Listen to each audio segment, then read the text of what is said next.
Myers Metal Detectors, located in sunny Tampa, Florida, where we sell nothing but fun and adventures, treasure hunting gear, and anything you can imagine for metal detecting. Give us a call, 813-237-1939. Happy hunting and dig deeper. Live from sunny Florida, it's Treasure Talk. Welcome, folks. Welcome, everyone. Welcome to another exciting edition of Treasure Talk. And I got my Treasure Talk hat on today.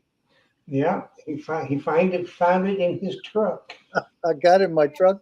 I got my truck back, and Jocelyn said she couldn't see it, and she dressed me well again today. So Model the shirt and the haircut. Make them swoon.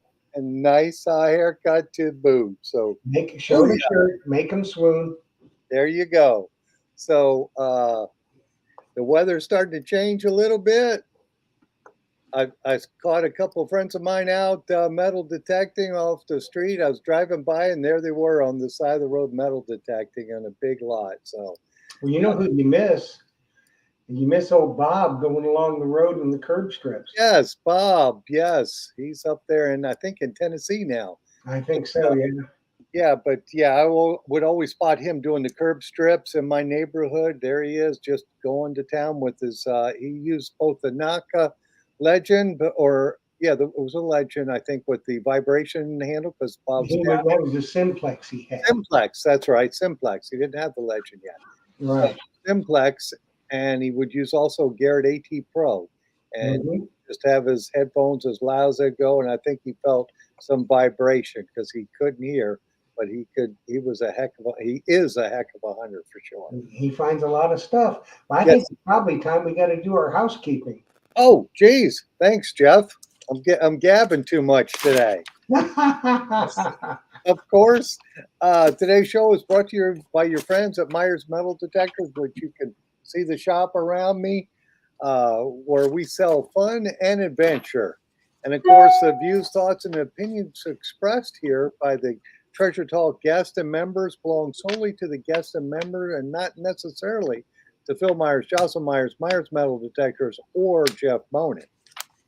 And of course, the most important part, the purpose of Treasure Talk, is to promote the hobby of treasure hunting and metal detecting, and treasure hunting really in all forms, because we do a lot more than metal detecting, and to educate our members in a fun, informative manner. That's for sure. That is what we do, and we're going to do it tonight for certain. Yes, we got an excellent guest, and we're going to talk about some of his products that he has. Which are numerous, and they're very, very, very well made. Yes, they are. Extremely well made. I'm a personal user of them, and I will be modeling. Phil can model his shirt and his haircut. I can't model my haircut yet. I still haven't got one, but I can model my detector and shaft. So there. I can model some Steve's products too, because he does make some heck of a nice scoop handles and Equinox shafts, and we've got those in stock here. And of course, we can sell you the Deus too, and hopefully we'll have those in stock. But if not, we'll send them to Steve to get that shaft, because if you're a tall guy, it's tough with that shaft that comes with the Deus too. Yes, it is. And if you want to hunt in the water, the stock Deus shaft waves. It's not good in any kind of a current. But there's some other advantages with the shaft that Steve makes for the Deus 2 that I will show you. Yes, for sure. And then hopefully Steve's been doing some hunting. I don't know, with doing making all those shafts, we'll discuss his hunting too. Yeah, he's busy. We got a Facebook user that's saying it has been a while since they've been on, and I don't know who it is. They didn't put their name in. So, whoever it is, welcome back. Welcome back for sure. Welcome back. I hope their name's not Cotter. Now you're dating yourself there. Well, I'm old. There's no getting around that. I Me too. oh, I like that show. I thought it was a funny show. It was what? John Travolta was on that show. Up your nose with a rubber hose. Yes, John Travolta for Yeah, sure. yep, All righty. Well, I guess we better quit the chit chat.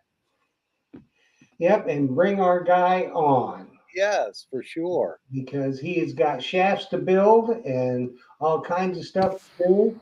He's a wonderful human being. He has great hats and shirts, which somebody tonight is going to win one if you're Nice. real lucky. And thanks to Steve. So let's welcome Steve from Steve's Detector Rods. Hello, Stephen. Hi, guys. Thanks for having me on. Good to be here. It's We're good glad to see you're you. back for sure. You make You guys excellent. got me laughing here talking about Welcome Back, Cotter. You drugged me back to about 1974 or something, or I was a little Yeah, kid. that was about it. That Yeah. was quick, wasn't it? We went back there really fast with John Travolta. I can't remember Yep. the other actors, but I remember. Well, there was a bunch of Lawrence Washington was in it. Horseshack. Or Shaq. All of them. You Well, know, so it was I a good remember this theme song, but I won't torture anybody by singing any of it. So, welcome back. yeah. Your dreams are your ticket out. That's right. And if you're a sweat hog, you go what? Where? you're too funny. So, Steve, have you been staying real busy? Yes, absolutely. I have been busy. I'm always busy. So much going on, and which is a good thing. I mean, it's always good. But yeah, lots of stuff going on, and the more time goes on, and the more products get introduced, the more. Lately, it seems like I've had a lot of customers from overseas, which is, I've always had a few, but lately it seems more overseas than here in the States. I've had all over Europe, some from Australia, New Zealand, and just kind of all over the place. So it's fun. Yeah, I mean, they would, when you make a quality product, that's the key right there. And your products, the one thing I really like about your product is the cam locks. Those cam locks rock because you can tighten it down if you want, and you lock it, and that sucker ain't moving. You know. Well, you know what?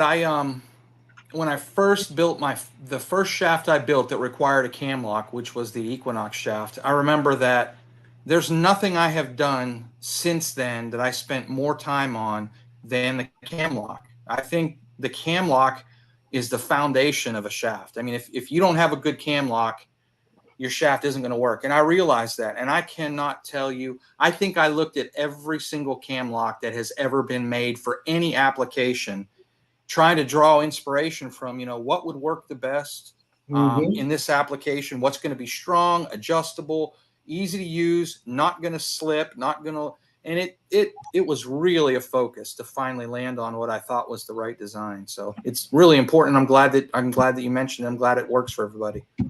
Oh yeah, it's awesome. I like it. I've got it on. Well, you made a custom one for my Tersace, but Hmm.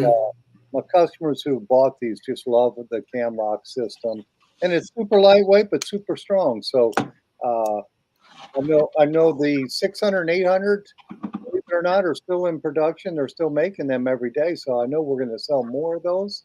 They have upgraded to the 7 and 900, of course, but a lot of people just love that 600 and 800, and they'll be using these for sure because they don't have that on. And I'll tell you what, the latest edition, the one that I have for my Deus 2. Now, I called Steve, it's been what, 3, 4, 5, 6 months ago, Steve, when we started this? Yeah. Yep. And I said I wanted a straight shaft for my Deus 2 that I could run my antenna up through the shaft. And Steve put his mind to it. And he said, well, I can make it come out of the handle. And that works great because now Deus is making a shorter antenna if you want. Now I'm going to show you my shaft. This shaft, because I was just down at in Tampa, what, a couple of weeks ago, Phil? Yeah. And we hunted. I mean, we didn't find anything because of the hurricane, so much trash and sand. Oh, We yes. hunted 7 hours every day in the water.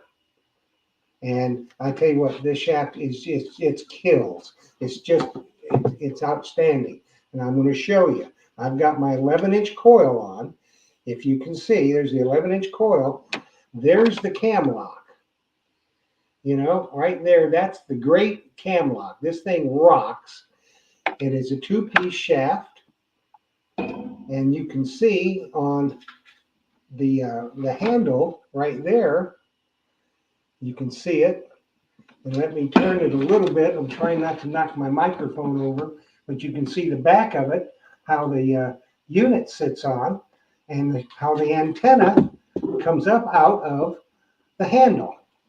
And the handle is fixed. And great arm cuff too. Great arm cuff, very well balanced. It's strong enough where in any kind of current, you're going to be good. And I mean, it breaks down. You know, it flaps down pretty short, and it's the best shaft I've ever seen, bar none. Thank you. I'm so glad you like it. Now, I've got some questions on that. On the Equinox shaft, you can have that counterbalance. Is that available with that shaft? Yeah, I can, any of the Deus shafts, you know, that one I made for him, that custom, it's a straight shaft. It's a custom shaft. I haven't had anybody yet. I've only made a couple of those straight shafts. I've never made one counterweight ready, but you could. But the regular, the Deus shaft that I have that's more similar to the Deus stock shaft, you know, the S shaft. Yeah, I have. There's been a number of customers that have asked for it to be counterweight ready, which is easy to do. You just put the fitting. I install the fitting into the end here, and then you can run. And there's a lot of people that already have an Equinox and already bought an Equinox shaft, and they already bought a counterweight. So just by adding the fitting there, that counterweight is interchangeable. If they've already purchased one, they can go ahead and use it with their Deus. Right, because if they're using that Equinox and they're using that 15-inch coil or the Coil Tech coil or the 9x14, which I think is weighted Coil Tech one, that would fix that problem. They could hunt all day with that because that weight gets to you after a while. Yeah, that's a big, heavy coil, that 9x14. Yeah, and I like those in the wintertime. I like to use the big coils when the tide goes way out, you know, the full moon, and then I can cover a lot of wet sand. I can't push those coils. I think my shoulder is too messed up from doing this all these years to push that heavy coil through the water. Yeah, that's something that we land hunters don't have to deal with, is that hydrodynamic drag that you get trying to push that coil through the water. Yeah. Well, I have to tell you, with this shaft that you made for me, the straight shaft, there is no problem with that at all. I mean, that's there's great. no wobble, and when you need to move that shaft, you can move it, and it doesn't waver. I mean, that is just the most solid shaft I think I've ever seen.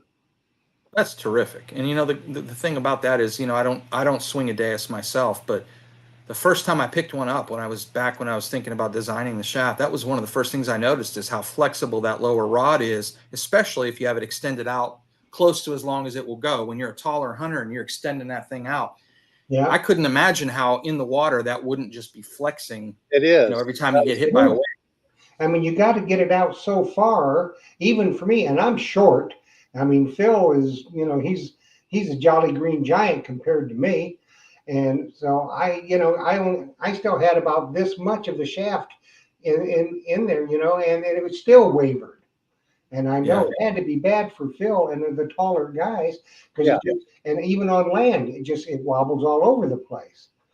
Yeah, that was definitely. You know, at my height, I've still got this much shaft probably back up in the top tube, that I could extend it out more if I wanted to. And so for Phil, he could extend it out with that cam lock being like it is. It just makes it great. And, you know, there'd be no problem at all with the wavering with that shaft. So let everybody know we're trying to work on some kind of a deal where Phil can get them in the shop. But it's a little bit of an expensive shaft. But if you're a dedicated hunter and you want the best that you can get, that's going to make your hunting day a lot more comfortable. I will tell you that. It'll make your hunting day a lot more comfortable. pony up a little bit of cash and get the best you can get. And that's it right there.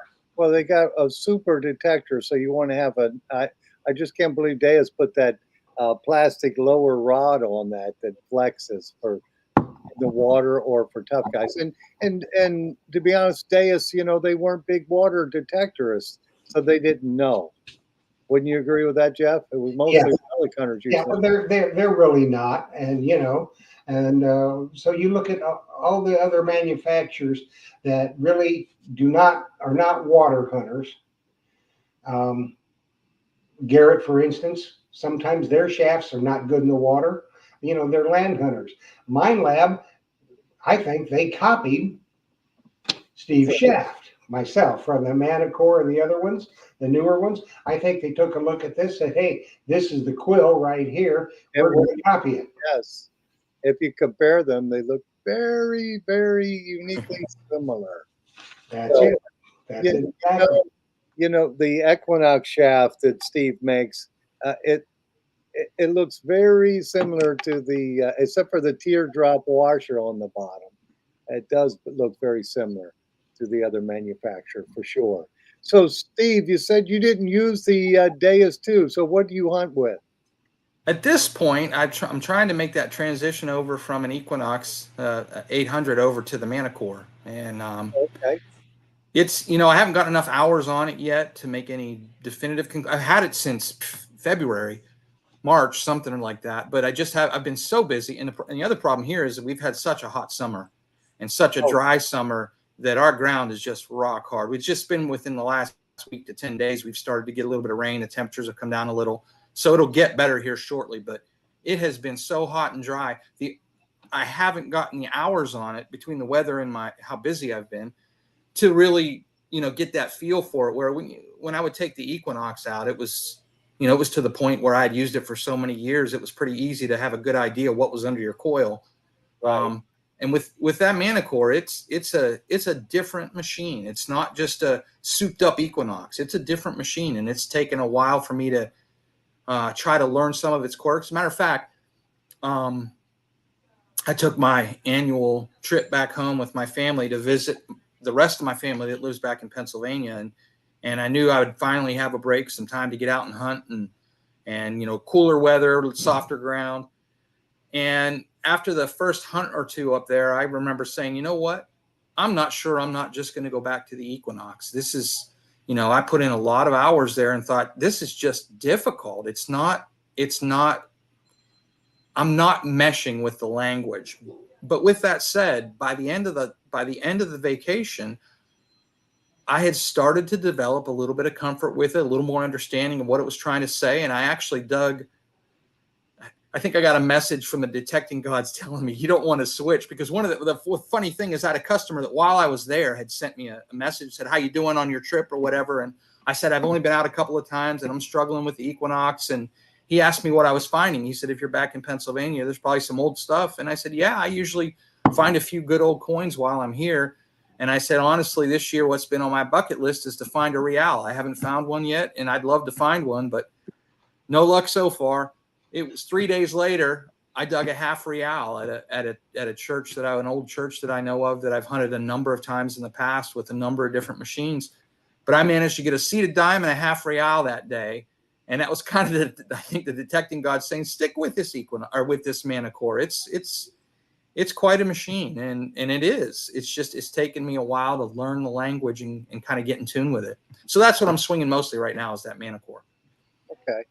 Yeah, I had the Manicore over at the beach, and I can see where if you learn that, you have a little more information when you have the little.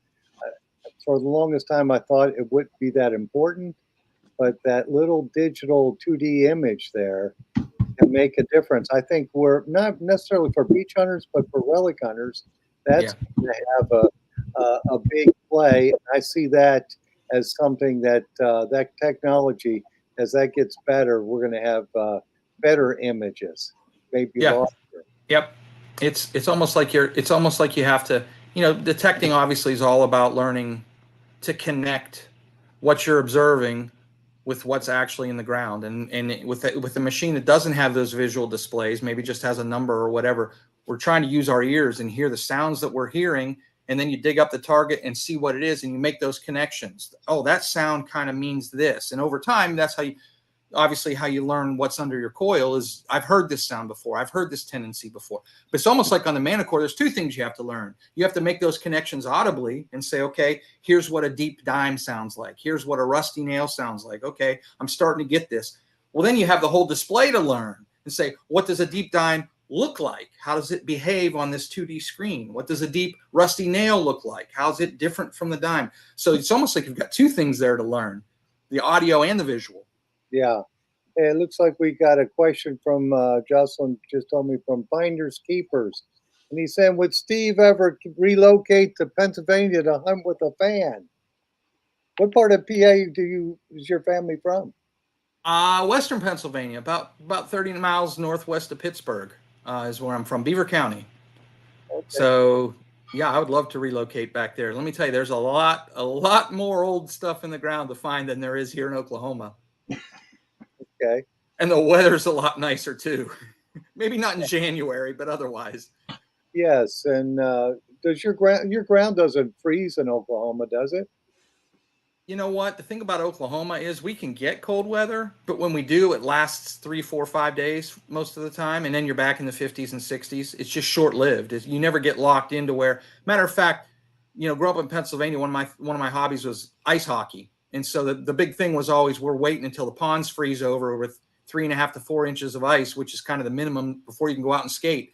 So since I've been here in Oklahoma, I've joked with everybody saying, I want that winter time where we get the 4 inches of ice on one of these ponds so I can go out and skate. And it's happened literally one time since I've been here, almost 30 years. So it's never prolonged cold weather. You'll get ice on the ponds and then it'll be melted in a week. So you can pretty much detect year round here, as long as you're willing to sit out a few of the colder days. We got a comment from Johnny Height. He says, happy days. I've got a custom Steve's lower rod on my Equinox 900. Ah. Glad to hear it. So how does that work, the custom lower rod on this 900? Explain that a little. Well, basically, there's a couple things I'll say. One thing, if you have, a lot of guys that buy the Equinox, of course, it comes with an extra coil, the 900 and the 700 do. But there's only one lower rod. And, of course, a lot of people like to have a lower rod always attached to all of their coils. And since MindLab doesn't have those lower rods out, I started to make the lower rods so that if you just want a spare lower for your extra coils, maybe you have 2 or 3 coils from your Equinox 800 that now you're using with the 900. I do sell those lower rods to fit. And they have the same kind of carbon fiber pattern, the same surface finish, so they basically match the shaft that you have. But I also offer them in several different colors as well.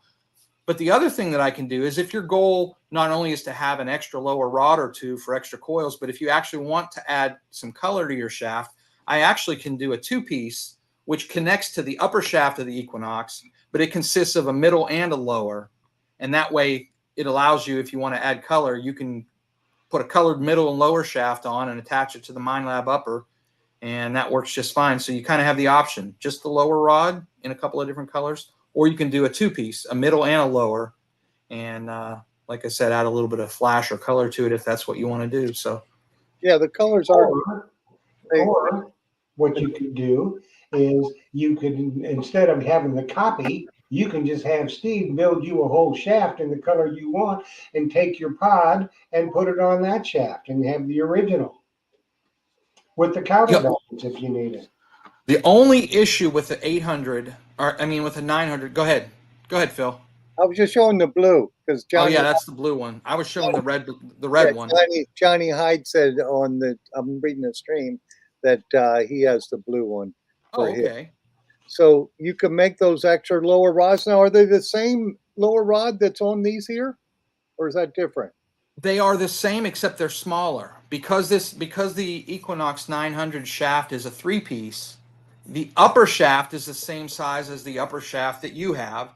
The middle shaft section is the same diameter as the lower rod that you have there. So the lower rod has to be one size smaller still. Oh, okay. Does that make sense? So that lower rod for an 800 is not compatible with the 900 shaft because the lower rod has to be smaller in diameter. Okay. It's Got it. one size smaller. Right. So, but what I was going to say is, thus far, I have decided not to build the upper section for the 900 because what MindLab did that makes it difficult is if like on the 800, obviously the entire handle assembly detaches very easily. The arm cuff detaches really easily, so you can just unhook it from one shaft and put them on another. But with the 900, the arm cuff mounts onto that rail. That rail is fixed on the shaft. You can't take it off. So, and then the same thing with the handle. Instead of that bottom piece coming off like it does on the 800, that bottom piece is fixed on the shaft. So if I were to build an upper shaft, I would have to fabricate that rail for the arm cuff and that piece that the handle fits onto and install those on every shaft that I would sell. And that's something I haven't done yet. Hey, Jeff, I see you got Kathy's question on there, but this one has got my interest. It's from Bill Murphy. Do you make a collapsible shaft for scoops? That's an interesting question. I do not make a collapsible for a scoop. I have made two-piece scoop handles, travel handles, where they unscrew, sort of like a pool cue. Right. But as far as a collapsible one, I have never done that. My concern would be you're putting so much force on a handle when you're digging with it that connection point is the concern. Yeah. And I can't imagine a cam lock that would have enough structural integrity to hold that pressure. When I do it with the screw-in ones, they're made out of an anodized aluminum connector. That connector actually fits inside the tube by about 3 or 4 inches just to give it enough structural rigidity. If you just had a cam lock there, I'm not sure you could build I have thought about that and I've been asked about that, and I have not been able to decide that there is any type of a cam locking system that would allow a collapsible shaft that would also be strong enough to deal with the abuse that it would take. Yeah. Now, another interesting question from Kathy Bacorn is, could you make a shaft for the CTX 3030? I do make a lower rod for the CTX 3030. So that's no problem at all. If that's what the question is for, yes, absolutely. And I've even made those in 2-piece sections as well so that they can be unscrewed for travel purposes, because that lower rod on the CTX is about 32 inches long. So it's kind of long. Some people want them to be able to fit into a suitcase or whatever. So I have made 2-piece lower shafts that unscrew like we just talked about with the scoop handles. But a complete shaft on the CTX is almost impossible, given the way that machine's designed. And it's the complete shaft it would be almost impossible. But the lower rods, yeah, absolutely. If you need a lower rod or a 2-piece, yes. Now, are your lower rods the same width as the CTX? Diameter wise, yes. That's a bummer. Why, you want thinner? No, yeah, because pushing that through the water, that resistance, when that shaft is that wide, it makes it hard to do that. Oh, I get it. But you know what the problem is? The limiting factor is that inside the shaft cable.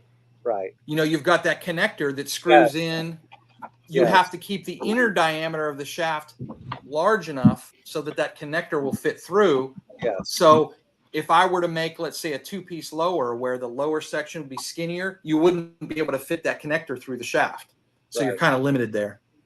Yeah, you made my Tersace lower shaft a little thinner, and that sliced through the water so much easier. Nice. Glad to hear it. Yeah, when they're thin. And Jeff, I see you got that one. Yeah.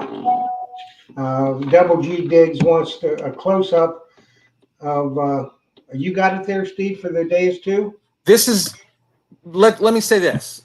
First of all, this mount, I've designed this is a round shaft, not a trapezoid shaft like the XP shaft. I designed this to be a round shaft, and the way that you remove this is it just unscrews. I've designed it so that it unscrews from the shaft. So that's one difference. Now, the face of this, if you can see that, the face is essentially identical to the face on the XP shaft. I hate this design. I don't like it at all, but it's kind of what you've got. You've got to work with it. So this part of it is the same as the XP. So your remote will pop right on there, just the same way that it does. The difference is because of the issues with that a lot of people have mentioned with those remotes, you know, their hand will bump the remote and it'll pop it off. I added this locking mechanism. If you look at the back of your remote, there's a little nub on the back of the remote. This little locking plate here, I don't know if you can see this. When you slide it forward, this screw, you loosen this screw, and then that allows this plate to slide back and forth. When you slide it forward, it fits over that little nub on the back of the remote, and then you just tighten your screw down and lock that in place. It sort of locks it so that when you bump the remote on the bottom, it can't pop off the mount. So it's just a little added security. I would still recommend using the tether because that's an expensive thing to lose if you would ever bump it off and it'd fall away. But with that said, this lock does help. It sits above that little nub that's on the back of the remote. And you can use a screwdriver for that screw if you want to, but I designed it to be a thumb screw. You just loosen it up and slide that plate into place. So is it the same mount? Yes and no. It's designed to fit a round shaft, and I added that locking mechanism. But as far as the way it attaches to your remote, yes, that part is the same. But it fits snugger. The remote fits more snugly on yours than it does the stock. And I do want to say something about that. There's some people that are watching. I do want to say, and this will get a little bit long-winded, but there's a reason for me saying this. Like you said, there's a lot of people that have the problem with it popping off. Part of it is that it pops off when you bump it on the bottom. It pops up and off. But the other thing is it can pop forward. If this plastic is not rigid enough, it can actually pop forward off of the mount. When I made these mounts, the question was, how do I make this plastic rigid enough so that doesn't happen, but soft enough that these little prongs here are not so brittle that they break? Because I have had people that use the XP mount, those little prongs in there. Over time, you're shoving the remote on, you're pulling it off, you're shoving it on, you're pulling it off. Every time you do that, you're spreading those little prongs, and eventually they will crack. And then at that point, you basically are going to need a new mount. So what I wanted to do was, how do I make this plastic rigid enough that it snaps on nicely, but not so rigid that we're going to have a problem with those prongs breaking? So what I did was I produced these mounts. The first batch, they're injection molded. It's plastic with a 30% fill of fiberglass. And when I got those, I thought, man, this is almost too rigid. You almost can't snap the remote on. It's almost too stiff. So I went back to the drawing board. I said, let's mix the plastic a little bit less rigid. Let's try 10% fiberglass. So we did a batch of those. And it was winter at the time. And it seemed like, yeah, I think this will work. It's not so stiff that I can't get the remote on, but it's loose enough that I don't think those prongs are going to break. So we went with that. Well, what happened is I've had a few customers here in the summertime say to me, you know what? My remote is too loose. It's popping off too easily. And I thought, well, that's strange. Wasn't having this problem before. What I eventually concluded was that 10% fiberglass mix on the plastic is a little bit too flexible, such that when it gets warm outside, it softens up even more. Now it's not tight enough. So my point in saying that is I've changed the mix one more time. It's now 25% fiberglass. That's the one that you got, Jeff. That's the one that you said is nice and rigid and it pops on there nicely. Yep. For anybody, especially in a warm climate, if you feel that your mount is too loose on your remote, the remote fits too loosely, let me know, because you probably have one of those 10% plastic ones or 10% fiberglass ones, and I'll be happy to send you one of these 25% ones that are tighter. It'll eliminate any problem you have with the remote not fitting quite tightly enough. So it's all about the mix of the plastic and the temperature outside and all those things. I think we've arrived at the right mix at this point. But if you're having any trouble at all, just let me know. I'll replace it for you. Not a big deal. Yeah, because that thing, when it pops on, it takes a little bit to get it on. But when it pops on, you can hear it. It's going to fold. Yeah. And You it should hear that pops open, click. and Exactly. it doesn't wobble side to side or front to back.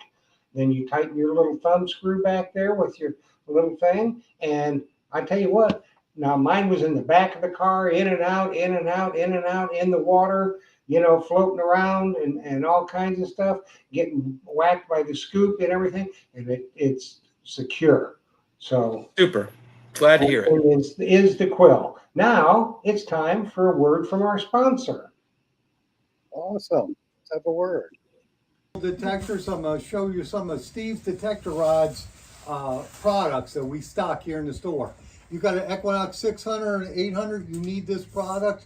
It's actually, it looks kind of like MindLab copied Steve when they made the 700 and 900. These are awesome shafts, and they have the ability to put a counterweight on it. If you're running the 15-inch coil, you want the counterweight to balance that out, let you hunt all day long with that. So Steve's Detector Rods for the Equinox 600 and 800. Let me show you some of the other products we sell of Steve's. We've got the scoop handles. Now we have these available for the T-Rex, and this one here is for the Extreme or the Stealth scoop because it's got the bolt in the end of it. But these are awesome too.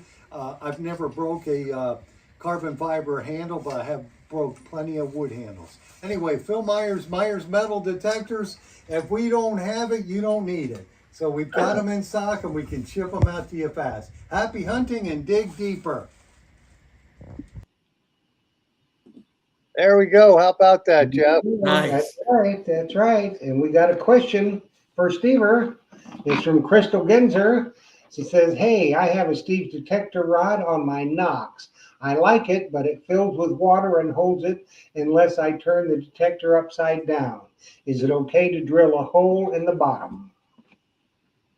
Yep. Let me just say a few things to that. When I was designing that shaft, opinions were mixed. I'm not a water hunter, so I'm not familiar with some of those challenges that water hunters run into. And I had some water hunters say, "Hey, I want a drain hole in my shaft." And I had others say, "I don't want a drain hole. If I have a drain hole, it's just a place to let water and dirt into the shaft." So I debated and debated and debated and tried to figure out which way to go. And what I eventually decided is I'm going to sell them without holes as the stock offering. But if you want me to put a drain hole in the lower rod, I'm happy to do that. And that's what I try to tell people. But having said that, if you buy one without a drain hole and decide you want one, it's no problem to drill a small hole. I would recommend probably a 1/4-inch bit. And if you go up on that lower rod about 2 inches from where the plastic head slides into the lower rod, in other words, from this point here, if you go from this point right here where they interface and go up about 2 inches, you will get up far enough that you're past the plastic that fits inside the shaft here of this plastic head. It fits about 1.75 inches into the shaft. So if you go up 2 inches and drill a hole on the bottom of the shaft with about a 1/4-inch bit, just a good sharp, a carbide tip bit or whatever, no problem at all. That small of a hole will do very little in terms of affecting the structural integrity, but at the same time, it's a big enough hole to let that water drain out for you. So yeah, no problem at all. Very good. What are you enraptured about, Philip? You thinking about something? No, Jocelyn was just asking about one of the comments there we had from Roy Goodall. He's saying, "Steve, can you make a 28 millimeter outside diameter 40-inch carbon fiber rod?" Yeah, for like a scoop handle. I don't know what 28-inch diameter is, or 28 Millimeter? 28 millimeter. I guess that would be. Yeah, there's Let's put it up where you can see it. Put a 28 millimeter outside diameter 40-inch carbon fiber rod. yes, I'm thinking that's probably for a sand scoop. He's probably got a sand scoop that recommends a 28-inch diameter. Yes, absolutely. I would have to special order the tube, but that's not a big deal.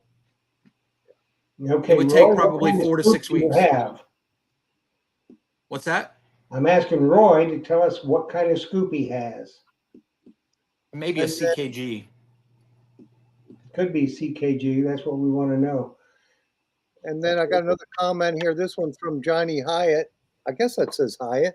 Phil put a Steve scoop shaft on my 8-inch T-Rex scoop. Fantastic, super strong, always floats. That's nice when Super. the handle floats because if you let go of the scoop and you're trying to get your target or whatnot, it'll float and stick up. So Yeah, that's that's great. nice. Good It to is. hear it. And he's probably here in the Gulf of Mexico, and we're always out there in the deeper water, aren't we, Jeff? Yeah. So it helps when the scoop handle does float. It helps Great. keep track of everything. Plus the fact if you're hunting, here's another factor that a lot of people don't think about. But if you're hunting in the waves and the waves pick up a little bit and you're in the surf, if you get knocked on your keister, let the damn detector go, let the scoop go, because the scoop handle will float up. The detector, you should have your headphones on, so it's not going to go anywhere, but it's not worth drowning. Trust me, because that scoop handle floating a little bit, it's not going to go anywhere, and your detector will kind of float a little bit too. So don't worry about it. Just that's one of the benefits of the scoop handle floating. For sure. And it's nice when it floats. I just like it. And you're right, Jeff. You live to hunt another day. If That's you right. you can always buy another detector or another scoop. So That's just right. Because if Phil don't have them, you don't need it anyway. So and I got more than one. that's So right. He's take got it them. back for sure. You know, I always hate tethering anything to myself. Because for that simple reason, if I lose it, hey, I can always get another one. But I don't want to be because I've walked in holes before that were 2 or 3 feet deeper than me. You know, and I can let go of everything and not worry about it, just swim. So it's just safety first for sure. Yep. Well, you know what? Crystal Genzer says she needs another Knox 800. Actually, Crystal, you probably need the 900. Well, the 800 will work, and she's got the shaft already, so you can get another 800. They're actually still making those, and we can get you a good deal on that. And then also, I saw on there, Roy Goodall was saying that is a scoop handle. Yeah, but I think it's Okay. probably the CKG scoop handle. Is it a Yeah. CKG? Yeah, because I thought that was smaller than 28 millimeters, but I No, I guess think that the CKG. I think when I do those, it's 28.75 millimeters. I think they say 29 millimeters, but 28.75 is usually what I think I build them to, and they fit pretty well. so. Did you so you make those for that? Yeah, I have made them before. I usually don't stock them because I don't have that many customers, but it's easy to special order the right tubes, and then I build them from there, no problem. Oh, okay, cool. Yeah, because some people don't like that particular handle. I personally like the one that comes with it, but if you have something better, that's awesome. And it looks like Jeff, you got that one. Yep, Sam Truckley. A couple weeks ago, she bought a brute magnet, and just so happens she got it on the sale that day when Phil was away. Big Poppy was playing. He was sending out Zazich, and she got a Zazich, but he didn't sign it. He just drew a happy face on it. He didn't sign it. So she Uh, wanted to send it back and get the Johnny Hancock on it. oh, that is so funny. Too funny for sure. So, Steve, let's talk a little detecting. So, you're in Oklahoma. What Yep. is the oldest coin you found there in Oklahoma? Oldest one here, I believe 1830.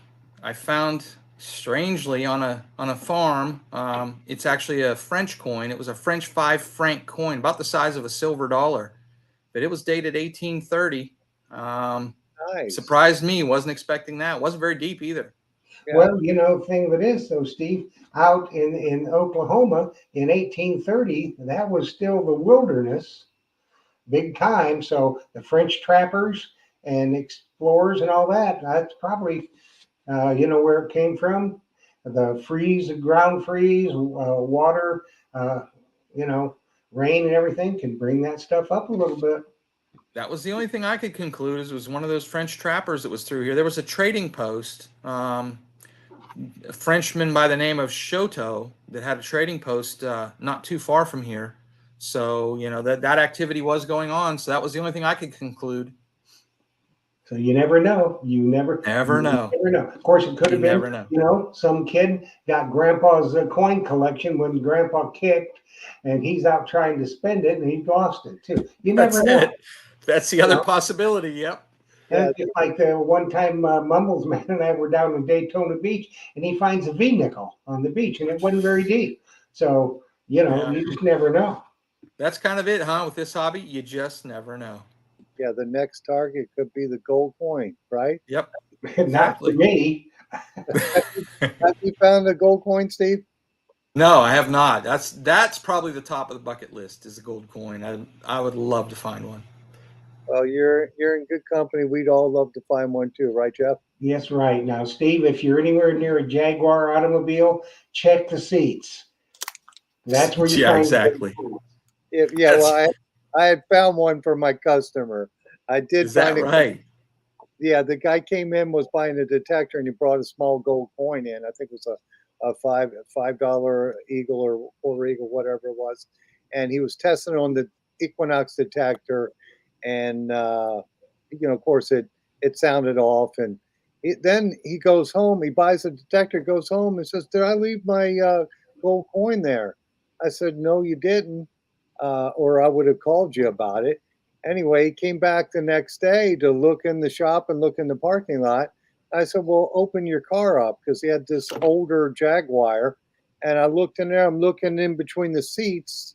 There were like a bucket seat, the console there, and I saw it. So I found a gold coin in his Jaguar. So I guess I did find a gold coin. That's funny. I bet he was relieved. That was not a good thing to lose.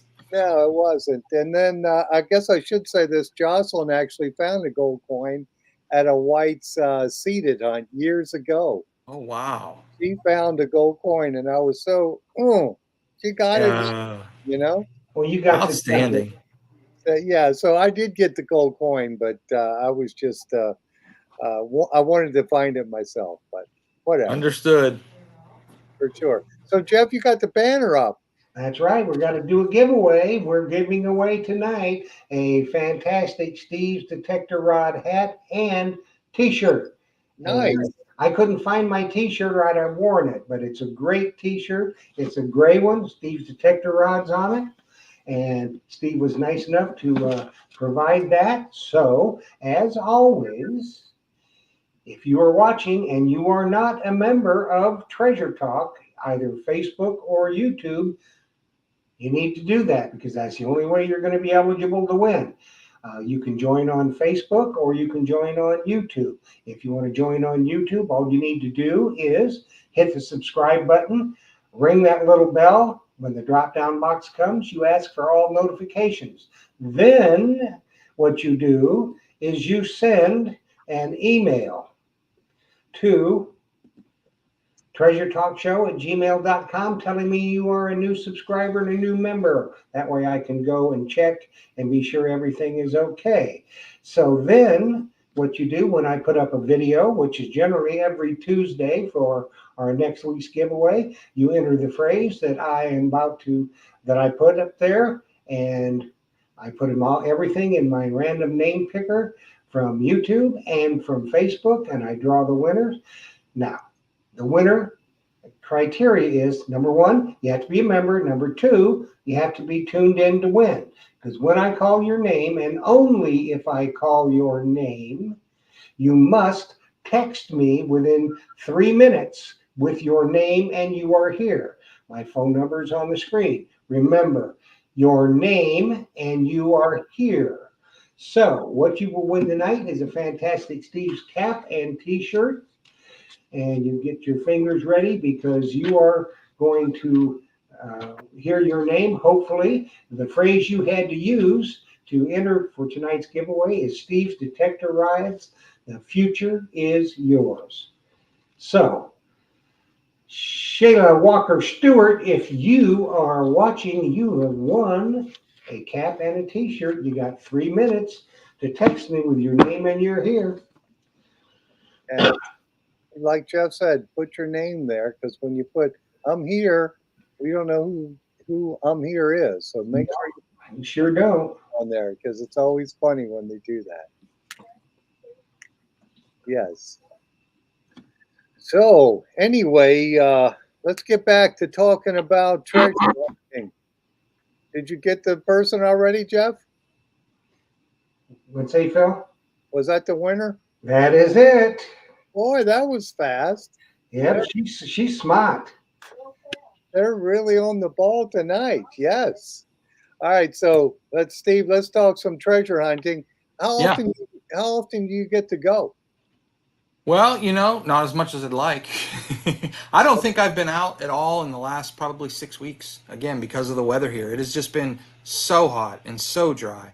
And of course, we've got that red clay soil here that basically turns into a brick in the summer if you're not getting any rain. So, Get it's yourself an so hard to even dig. Excalibur shovel.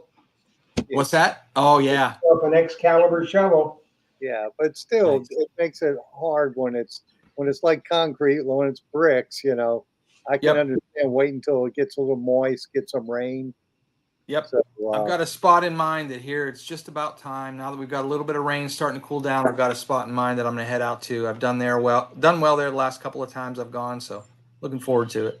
what kind of targets were you finding? This is, for Oklahoma. Oklahoma's not, statehood wise, we're a really young state. We became a state in just 1907. So if you get on a place where you're finding, barber coins or Indian heads, you're finding, about as old as it gets for here. I think I've only found two seeded coins the whole time I've been here. There are just not that many old coins because of the relative youngness of the state. But this site dates back to about the turn of the century, early, 1905 ish.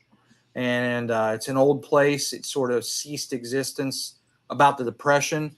So the targets you find there are mainly 1900 to 1930, roughly that range. Quite a few barber dimes, Indian heads, some V nickels, buffalo nickels. So it's for Oklahoma. That's some good old dirt. Well, you find a lot of relics, though, don't you, Steve? Yeah. From the early, probably early 1800s, all the way up in the mid 1800s. Supposedly the Wild West, with the Yep. wagon trains and that kind of stuff. You find a lot of relics like that kind of stuff. If you're in the right spot, there's a due to the history of the state, there was a number of different military forts that were put in place in that old Wild West time. They'd send the military out to kind of keep the peace, and so I've actually had access to one of those forts in the past. I got permission to hunt one of those, and you find some really neat stuff. It's basically Civil War era or slightly before that era, but all that military relic type, buttons and you name it, epaulets and buckles, just you name it, we find it at this particular place, along with all the lead, of course, round balls and Mm-hmm. three ringers and ringtail sharps, all kinds of lead, pistol lead, rifle lead, and some coins. We have found a number of, that's where I found one of the seeded coins I found here. Actually, it was a seeded quarter I found on that site. Several triumphs have come off that site, so it's a neat place. Cool. I think you've got some books in the shop, don't you, Phil, on that kind of thing, the old artifacts? Yeah, Identify them? I've got Butch's book, the one that he just put out from American Digger, and that's got a lot of old artifacts and stuff like that in it for sure. Civil War and pre-Civil War stuff. Cool. I don't know if it has Oklahoma in it though. Well, a lot of it would be basically the same kind of thing, I would think. Yeah, it's the same stuff, but I think it was. Well, let me grab it real quick. He did this one. Western Campaign and Beyond. Maybe it does have Oklahoma. But yeah, it's a cool book. It's got some really. Let's see. Nope. It's Alabama, Florida, Georgia, Kentucky, Louisiana, Mississippi, North Carolina, South Carolina, and Tennessee. So, Well, some of them probably went near Oklahoma. oh yeah, it's the same artifacts, the same Yeah. time period. So, that is a cool book though, as a reference book, because all of Butch's stuff, you're familiar with American Digger magazine, right? Yeah. Yep. Yes. All of his magazine is the premier magazine, and I use it as a reference guide. The Yeah. photos are always perfect, so it's a cool Yep. product. I think he's over in England this week. Yeah, I think he is. Oh, Yeah, I saw it on Facebook. yeah, nice. he is. Yeah, He so is. looking for some older artifacts than we find here in the U.S. for sure. Oh, absolutely. Now, Steve, what have you got cooking in the wings for something new products? Most recent thing that I kind of showed this before, but specifically, the Deus shaft, I was selling it in just black. I've started offering it now in this red black color as well. So that's the newest thing probably that I've started to offer. But I also have what I will be working on is, we talked earlier about the Equinox 700, 900 that I was offering the lower rods for that. I will be offering the lower rods for the Manicore now that those Manicore coils, the accessory coils, are just about to be released by Mind I had to design and here's the prototype of it. That lower rod piece is unique on the Manicore. So this is a 3D printed prototype of the design that for those lower rods for the Manicore. So that'll be that mold, the injection mold, is being produced right now, and I hope to have those out within 4 to 6 weeks. I'm hoping to be able to start cranking out the lower rods for the Manicore, hopefully in time for the release of the coils, the accessory coils. And just like with the 700 and 900, it would be lower rod, just the lower rod if you want that, or it can be the lower and the middle section. So you can replace those two sections, and I would offer them in a few different colors as well as the standard black. So Yeah, that's probably the newest thing. Yeah, that's kind of cool because if you're into hunting, especially relic hunting, you want to swap coils fast. Beach hunting, we basically keep the big one on there and just hunt all day with that. But the relic hunting, you or coin, you may want to change your coil quick, and that would be an easy way to do it, especially if you have that middle shaft too. And I Yep. did have a question real quick, but this one is to me. And Stacy's asking how much the book is. And Stacy, that book is signed by Mr. Butch himself, and it's $60. And we've got him here in the shop. That is an awesome reference guide too.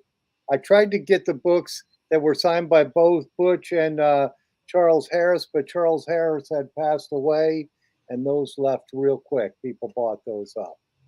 So anyway, And Butch is not a forger, so he wouldn't sign it. Every guy's name. no, he's not going to do that. But yeah, that's a cool book for relic hunters, and I like that you're making those lower rods because that'll make it nice. I can't wait to get the Manicore small coils in. I think it's a 5x8. Yeah. It's supposedly going to be the first one, and I know relic and coin hunters like myself like a smaller coil. Yep. I've and also we're gonna- heard talk that it's more sensitive to small gold, so there might even be a beach application for that. Yeah, beach or gold prospecting application, Yeah.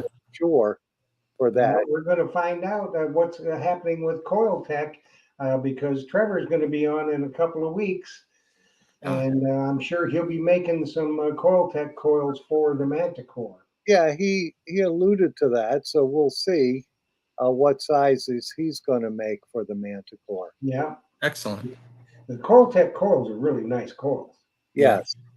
Yeah, you didn't see coilier breaking on the Coil Tech coils. Well, let's hope that they don't have that problem on the Manticore. Well, I So don't that think. would really tick people off if they spent $1,500 and had the coil ears breaking off. Yeah, I don't think they will because of the design of it. And you know, it's got that big block on there.